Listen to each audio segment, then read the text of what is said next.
Medicine এবং vaccine দুটো আলাদা আলাদা শব্দ। কিন্তু অনেকের হয়তো ধারণা আছে বা অনেকের আরো পরিষ্কার ধারণা নেই যে ভ্যাকসিন আর মেডিসিন কি জিনিস। হয়তো অনেকে আমরা ভেবে নিই যে ভ্যাকসিন আর মেডিসিন দুটোই প্রায় একই রকম। আমাদের যখন রোগ হয় আমাদের সেখানে ব্যবহার করা হয়। কিন্তু দুটোর মধ্যে একটা তাৎপর্যপূর্ণ পার্থক্য আছে। সেই পার্থক্যটা কি? যেটা মেডিসিন বা ওষুধ সেটা আমাদের রোগ সারায়, আর যেটা ভ্যাকসিন সেটা হচ্ছে রোগ আমাদের প্রতিরোধ করে। অর্থাৎ ওষুধ আমরা খাই যখন আমাদের শরীর খারাপ হয়, শরীরে কোনো রোগ হয়, সেই রোগটাকে সারানোর জন্যে ওষুধটা গিয়ে সেই রোগটা সারাতে আমাদেরকে সাহায্য করে। কিন্তু ভ্যাকসিনস কি হয়? ভ্যাকসিন হয় সেই রোগটা হওয়ার আগে আমাদেরকে নিতে হয়, যাতে সেই রোগটা থেকে আমরা প্রতিরোধ করতে পারি। তো এই দুটো তাৎপর্যপূর্ণ পার্থক্য। অর্থাৎ সেই দিক থেকে দেখতে গেলে ভ্যাকসিন এবং মেডিসিন দুটো কিন্তু এক নয়। মেডিসিন মূলত কি হয়? কোনো একটা রাসায়নিক মৌল বা যৌগ, কোনো একটা কম্পাউন্ড, সেটাকে বিভিন্নভাবে একটা মেডিসিন ফর্মেটটাকে ফর্মুলেট করে সেটা আমাদেরকে দেওয়া হয়। যেমন সে ওষুধের মাত্রা থাকে, যেমন ওমিপ্রাজোল 20 মিলিগ্রাম বা প্যারাসিটামল 650 মিলিগ্রাম, এইভাবে আলাদা আলাদা করে করা হয়। কিন্তু ভ্যাকসিনস কি করা হয়? ভ্যাকসিনটা কিন্তু কোনো কেমিক্যাল মলিকিউল নয়। ধরা যাক ভ্যাকসিন মূলত আমাদের যে ভ্যাকসিনের কনসেপ্ট এসেছে এডওয়ার্ড জেনার বিজ্ঞানী, যিনি ভাইরাল ভ্যাকসিনের নিয়ে আমাদের একটা ধারণা দিয়েছিলেন, এবং এখনো যেগুলো ভ্যাকসিনের যে মেন কনসেপ্ট কিন্তু তার সেই ধারণার উপর ভিত্তি করেই। অর্থাৎ কোনো একটা যদি ভাইরাস বা ব্যাকটেরিয়ার বিরুদ্ধে আমরা কোনো ভ্যাকসিন বানাতে যাচ্ছি, তাহলে সেই সেই সেই ভাইরাস বা ব্যাকটেরিয়াটাকেই আমরা আমাদের শরীরে প্রবেশ করাচ্ছি, যেটা ভ্যাকসিন হিসেবে কাজ করবে। এটা কিন্তু মজার ব্যাপার। অর্থাৎ আগেকার দিনে কি করা হতো? আমাদের আগেকার দিনে বলতে এই করোনার ভ্যাকসিন আবিষ্কারের আগে পর্যন্ত কি করা হতো? একটা ভ্যাকসিন আবিষ্কার করতে বেশ কয়েক বছর লাগতো, কয়েক বছর থেকে কয়েক দশক লাগতো। কিন্তু কেন লাগতো? কারণ তখনকার প্রযুক্তি আজকের প্রযুক্তির মতো অতটা উন্নত ছিল না। ধরা যাক কোনো একটা ভাইরাস নিয়ে ভ্যাকসিন বানানো হবে। প্রাথমিক পর্যায়ে কি করা হতো? সেই ভাইরাসটাকে আইসোলেট করে তাকে অনেক একটা হাই স্কেলে তাকে হচ্ছে তার প্রোডাকশন করতে হয়, এবং তারপর সেই সেই ভাইরাসটাকে ভ্যাকসিন হিসেবে ইউজ করা হবে, এবং ইউজ করার আগে সেই ভাইরাসটাকে ট্রিটমেন্ট করা হতো, যাতে সেটাকে হয় সেই ভাইরাসটাকে কোনো কেমিক্যাল বা কোনো ট্রিটমেন্ট করে মেরে ফেলা হতো, বা তাকে ইনঅ্যাক্টিভ করে দেওয়া হতো, যাতে সে আমাদের শরীরে গিয়ে বংশবিস্তার করতে পারবে না। এর কারণটা কি? কারণ যদি সেটাকে ইনঅ্যাক্টিভ না করা হতো বা যদি ভাইরাসটাকে মারা না হয়, তাহলে তো সে আমাদের শরীরে গিয়ে সংক্রমণ আরো বেশি ছড়িয়ে দেবে। তাহলে আমাদেরকে প্রোটেকশন দেবে কোথার থেকে? সেই কারণে সেগুলোকে মৃত বা ইনঅ্যাক্টিভ অবস্থা দেওয়া হয়। ফলে কি করবে? আমাদের শরীরের যে রোগ প্রতিরোধ ক্ষমতা আছে, তারা যখনই কোনো বাহ্যিক কোনো জিনিস দেখতে পাবে, তাকে তারা আক্রমণ করতে শুরু করবে। ঠিক যেমন আমরা করি আমাদের বাড়িতে যদি বা আমাদের এলাকায় যদি একটা সন্দেহভাজন কোনো একটা নতুন কেউ এসে যায়, আমরা একটু মানে জাস্ট একটু ভয় পেয়ে যাই, এবং আমরা সেখানে গিয়ে লোকজনকে ডাকি, বা পাশাপাশি যে আমাদের থানা থাকে সেখানে আমরা রিপোর্ট করি। আমাদের যে রোগ প্রতিরোধ ক্ষমতা, যে পদ্ধতি, তারাও কিন্তু অনেকটা একইভাবে কাজ করে। যখনই কোনো বাইরে আসে, তার সমস্ত যে অন্যান্য যেগুলো ব্লাড সেলস, তাদেরকে ইনফরমেশন দেয়, এসে সেটার এগেনস্টে ফাইট শুরু করে। ফলে যে ভাইরাসটা ইনঅ্যাক্টিভ অবস্থা দেওয়া হলো, তার ফলে কি করা হবে? আমাদের যে ইমিউন সিস্টেম, সেটাকে টার্গেট করবে, এবং তার এগেনস্টে সেটা অ্যান্টিবডি তৈরি করবে।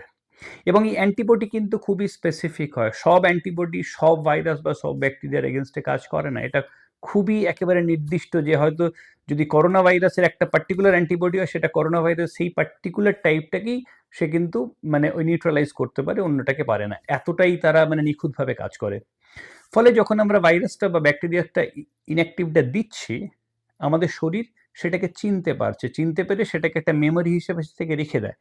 ফলে পরবর্তী পর্যায়ে কি হবে? যদি আমার ভ্যাকসিন নেওয়ার 1 বছর পর বা 6 মাস পর সেই ভাইরাস বা সেই ব্যাকটেরিয়া আমাদেরকে সংক্রমণ করার চেষ্টা করে, আমাদের শরীরে ঢোকে, তখন কিন্তু আমাদের শরীরের যে রোগ প্রতিরোধ পদ্ধতি, তারা ইতিমধ্যে জানে যে হ্যাঁ, একে তো মানে মানে এই শত্রুকে আমাদের চেনা এবং ওর বিরুদ্ধে ফাইট করতে হলে আমাদেরকে এইগুলো করতে হবে। তখন তারা তৎক্ষণাৎ তারা সেই প্রসেসটাকে শুরু করে দেয়। ফলে কোনো ভাইরাস বা ব্যাকটেরিয়া গেলে আমাদের রোগ প্রতিরোধ ক্ষমতা মানে যে পদ্ধতি তারা একটা অ্যান্টিবডি তৈরি করে সেগুলোকে ফাইট করে তাদেরকে আমাদের শরীরের মধ্যে মেরে ফেলে বা বার করে দেয়। ফলে কি হয়, আমরা অসুস্থ হই না। তো এটা গেল ভ্যাকসিনের। কিন্তু মেডিসিন কার্যকলাপ পুরো আলাদা ব্যাপার। মেডিসিন হচ্ছে আমাদের শরীরে যখন শরীর খারাপ হয় গিয়ে শরীরে কাজ করে, তারপরে আমরা সেখান থেকে সুস্থ হয়ে উঠি। আর সেখানে ভ্যাকসিন পুরো উল্টো। এবারে অনেকের ধারণা আছে বা অনেকের মনে প্রশ্ন আছে যে যে যে সমস্ত যেগুলো মানে যে মানে এতদিন পর্যন্ত যে রিপোর্ট বা যে গবেষণা, সবাই আমরা জানতাম যে ভ্যাকসিন আবিষ্কার করতে অনেক বছর সময় লাগে, যেটা আমিও একটু আগে বললাম। কিন্তু তাহলে করোনা ভ্যাকসিনের যে যে আবিষ্কারটা হলো এত কম সময়ের মধ্যে, সেটা কিভাবে সম্ভব? অ্যাকচুয়ালি করোনা ভ্যাকসিনের প্রথম ভ্যাকসিন বাজারে এসেছে মাত্র 11 মাসে। মানে সেই ভ্যাকসিন ডিজাইন থেকে শুরু করে মানুষের শরীরে প্রবেশ করা পর্যন্ত মাত্র 11 মাসের গ্যাপে। সেটা কিভাবে সম্ভব? অনেকের ধারণা যে না, সেই পদ্ধতিগুলো ঠিকঠাকভাবে করা হয়নি, সেভাবে পরীক্ষা করা হয়নি। এটা মানে এই ধারণাটা সঠিক নয়। সমস্ত পদ্ধতি, সমস্ত যে পরীক্ষামূলক পদ্ধতি সমস্তগুলোই ঠিকঠাকভাবে করা হয়েছে এবং যেভাবে দরকার সেভাবেই করা হয়েছে। প্রথমত যখন আমরা ভ্যাকসিন ডিজাইন করি শুরুতে কোনো একটা রোগের বিরুদ্ধে, এই ভ্যাকসিন ডিজাইনটা একটা অনেক সময় সাপেক্ষ ব্যাপার হতো। সেটা করতেই কয়েক বছর লেগে যেত, কারণ তখনকার প্রযুক্তি আজকের মতো এত উন্নত প্রযুক্তি নয়। আর একটা ব্যাপার কি, আগেকার দিনে যেটা এক্ষুনি বললাম, কোনো ভাইরাস বা ব্যাকটেরিয়ার বিরুদ্ধে ভ্যাকসিন তৈরি করতে গেলে সেটাকে আগে লার্জ স্কেলে উৎপাদন করা হয়, তারপর সেটাকে ব্যবহার করা হয়।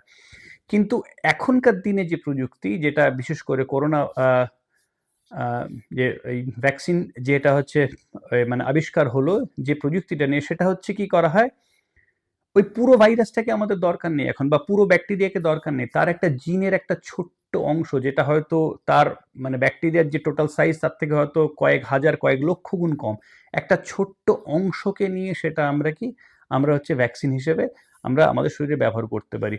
ফলে কি হয়, এই যে প্রোডাকশন করা, তাকে রেডি করা, ইনঅ্যাক্টিভ করা, যে একটা লম্বা পদ্ধতি, একটা লম্বা যে একটা সময় সাপেক্ষ ব্যাপার, সেটাকে আমরা ছোট করে আসছি।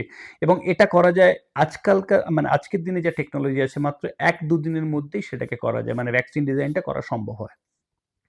এবং সেখানে কি হচ্ছে, অলরেডি করোনা ভ্যাকসিনের ক্ষেত্রে কয়েক বছর সময় ওখানেই, মানে কয়েক বছরকে মাত্র কয়েক দিনে সেখানে নামিয়ে আনা হয়েছে। ফলে এখানে একটা টাইম বাঁচলো।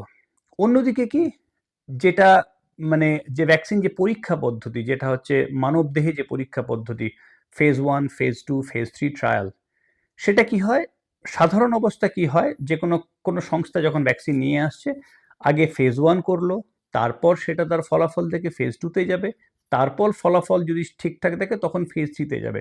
না হলে যদি এখানে যদি কোনো একটা ফেজ 1 বা ফেজ 2 বা ফেজ 3 যদি ফেল হয়, একটা বিশাল অঙ্কের একটা অর্থের অপচয় হয়, যেটাকে মানে ফিরে পাওয়া মুশকিল। কিন্তু করোনার সময় কি হয়েছিল, বিভিন্ন যে হচ্ছে যে সংস্থা বা বিভিন্ন কোম্পানি, তারা একযোগে কাজ করেছিল, তারা কোলাবোরেট করে কাজ করেছিল। ফলে কি হয়েছে, ফেজ 1, ফেজ 2, ফেজ 3 অনেক ঝুঁকিপূর্ণ, অনেক বেশি ক্ষতি হতে পারে, মানে অর্থনৈতিক দিক থেকে ভেবেও কোম্পানিগুলো তারা একসাথে প্যারালালি তারা করে গেছিল। একদিকে ফেজ 1 চলছে, ফেজ 2 চলছে, ফেজ 3 চলছে, যাতে কি হয়, যদি সেটা সাকসেসফুল হয় সেটা সঙ্গে সঙ্গেই তাহলে মানে মানে অত বেশি সময় লাগবে না, যেটা হচ্ছে মানুষের দেহে, যাতে সেই ভ্যাকসিনটাকে পৌঁছে দেওয়া যায়। কারণ অতিমারি তখন মানে প্রত্যেকদিন লক্ষ লক্ষ কেস হচ্ছে, অনেক হাজার হাজার মানুষ বিশ্বব্যাপী মারা যাচ্ছে। তাই সেখানে পুরো প্রসেসটাকে যত তাড়াতাড়ি সম্ভব তত তাড়াতাড়ি করতে হবে, এবং সেটাই এখানে করা হয়েছে। তারপর কি এইরকম মানে যখন এমার্জেন্সি একটা অবস্থা তৈরি হয়, যে কোনো একটা সংক্রমণ তৈরি হয়েছে, তখন যে ভ্যাকসিন আবিষ্কারের যে নিয়ম, সেগুলোকে একটু শিথিলতা করা আছে, কারণ তখন সংক্রমণটাকে আটকানো অনেক বেশি গুরুত্বপূর্ণ। ফলে কি হয়, যে একটা ভ্যাকসিন যেটা যদি সেটা 50 বা 60% কার্যকরী হয়, সেটাকেও মানুষের দেহে ব্যবহার করা যায়, কিন্তু সাধারণ অবস্থায় সেটা করা যায় না। অন্তত মানে 80 বা 90% ওপরে তার কার্যকরী হতে হবে, তবেই সেটা ছাড়পত্র পায়। কিন্তু যখন এই ধরনের অতিমারি হয়, মহামারী হয়, তখন যেহেতু মহামারীটাকে আটকানো সবার আগে গুরুত্বপূর্ণ, সেখানে ভ্যাকসিনকে মানে এইভাবে তার একটা ছাড় দেওয়া হয়। কিন্তু দেখা গেছে যে করোনা ভ্যাকসিন যদিও টার্গেট ছিল 50 থেকে 60% কার্যকরী হলেই মানুষের দেহে ব্যবহার হবে, কিন্তু মানে দেখা গেছে তার তার হচ্ছে যে মানে মানে মানে ওই কার্যকারিতা প্রায় মানে 70, 80 এবং 90% বেশি, ফলে যেটা একটা খুব সফলতার কারণ। এবং যখন এই ফেজ ট্রায়ালগুলো চলছে, ইতিমধ্যে বিভিন্ন দেশ তারা যাতে আগে ভ্যাকসিন পায় তারা অলরেডি অর্ডার দিয়েছে, টাকা দিয়েছে। তারাও কিন্তু জানতো যে এটা সফল হবে কিনা সেটা কেউ জানে না, মানে প্রত্যেককে একটা বিশাল বড় একটা অর্থের ঝুঁকি নিয়ে তারা টাকা ইনভেস্ট করেছে, যাতে যদি ভ্যাকসিনটা মানে যদি কাজ করে সঙ্গে সঙ্গে যেন মানে সেটা হচ্ছে প্রত্যেকটা দেশে যেন ছড়িয়ে পড়ে, যাতে সেটা মানুষকে দেওয়া যায় এবং সংক্রমণটাকে আটকানো যায়। ফলে কি হয়, যখন অ্যানিম্যাল ট্রায়াল চলছিল করোনা যে ভ্যাকসিনগুলোর, ইতিমধ্যে প্রোডাকশন ইউনিট বানানো শুরু হয়ে গেছে এবং অনেক বেশি প্রোডাকশন সেই মানে প্রোটোকল মেনে করা হয়ে গেছে, যদিও কেউ জানতো না যে সেগুলো সফল হবে কিনা।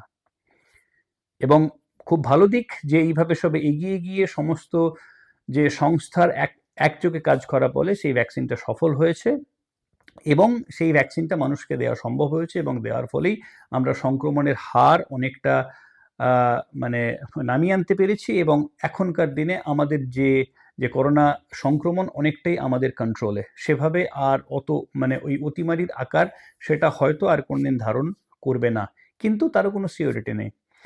তো এই হলো ভ্যাকসিন। তো করোনার সময় যে ভ্যাকসিন তৈরি করা হয়েছে তার কম সময় লেগেছে, কারণ এটা হচ্ছে পুরোপুরি প্রযুক্তিগত উন্নতির জন্য।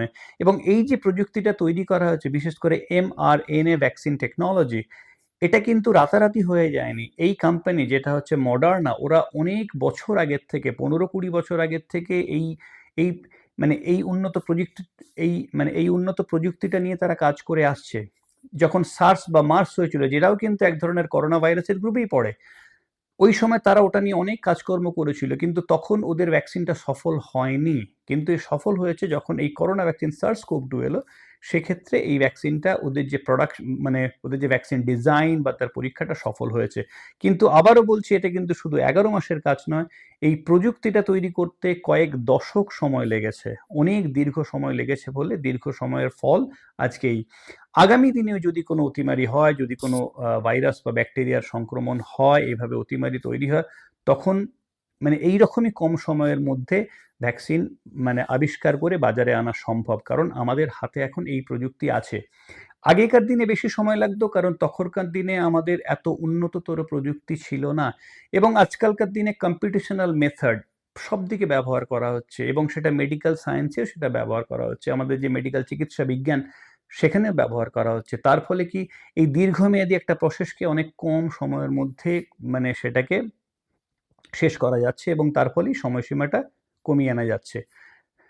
তো তাহলে পরিশেষে বলবো, ভ্যাকসিন যেটা হচ্ছে প্রতিরোধমূলক, আমাদের কোনো রোগকে প্রতিরোধ করতে সাহায্য করে, অর্থাৎ ভ্যাকসিন আমাদের গিয়ে আমাদের শরীরকে তৈরি করে, আমাদের যে রোগ প্রতিরোধ পদ্ধতিটাকে তাদেরকে গিয়ে মানে ট্রেনিং করে, যাতে পরবর্তী পর্যায়ে কোনো ইনফেকশন হলে, সেই ধরনের ইনফেকশন হলে তারা ফাইট করতে পারে।